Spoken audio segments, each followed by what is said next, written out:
Hey guys, Rohan here, and today we're going to talk about everything. How everything in the world came to be known about.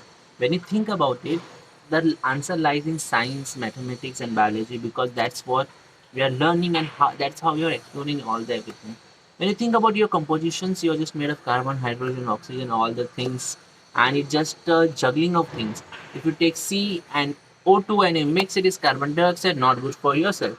You remove the carbon and his oxygen is good for you. You have to take it so that you can digest the things and your oxygen is needed for your blood. Very good. So just the combination of atoms, elements makes up of different things and they have different properties, and that's how everything is made up of. But when you think about a larger scale of things, the working, the mechanics of the universe, you come to science, you come to physics, and you come to mathematics to understand all the things. Like counting, for example, like if you see, I have 10 balls in my room, but how do you count the 10 balls? You say, I have this many. You don't have any number to express. Initially you're like, I have this much. Okay, if you take something from a, you had that much. Okay, and I have something less now. Okay, you may be not constructed in a mathematics language, but you understood what is happening visually. You understood what is happening in your cognitions. Okay, and you gave some kind of a language to it, a number, because language, when you think about a language in itself, language is just arbitrary. Now think about it, how language came into being.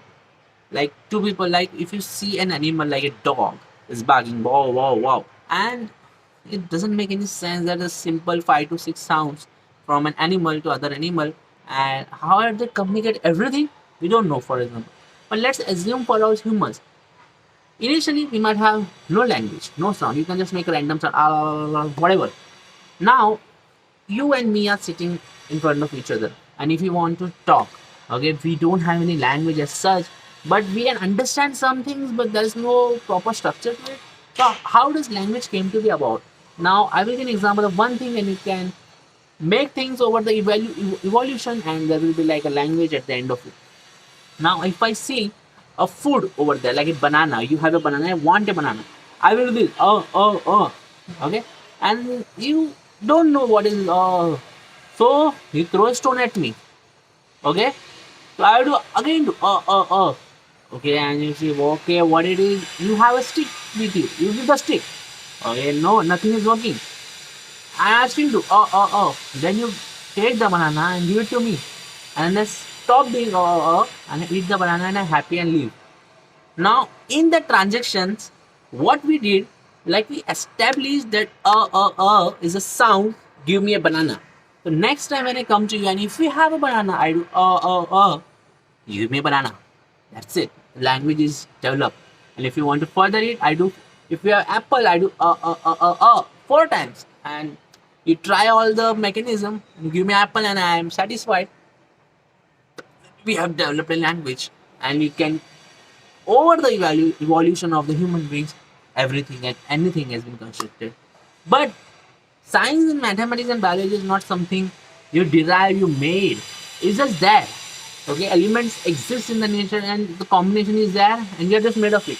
We are just studying how it's happened. The laws of physics are already there. We are just studying how it works, trying to explore our imagination, our mechanism, how things actually work. It's not that we're finding something new, we're just getting to know ourselves. All the miracles and amazement is there in the nature, we're just trying to learn ourselves.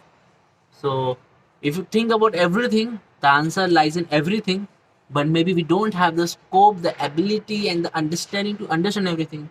That's why there is a tool mathematics, tool physics, and tool biology to understand maybe layer by layer by layer. There's cosmology and astronomy for outer space to see where we can land. And inch by inch, we're doing that. And I hope you're curious enough to keep on that journey and contribute in your small but meaningful way in the whole gambit of the human civilization to understand everything that I have to do there someday. Yeah.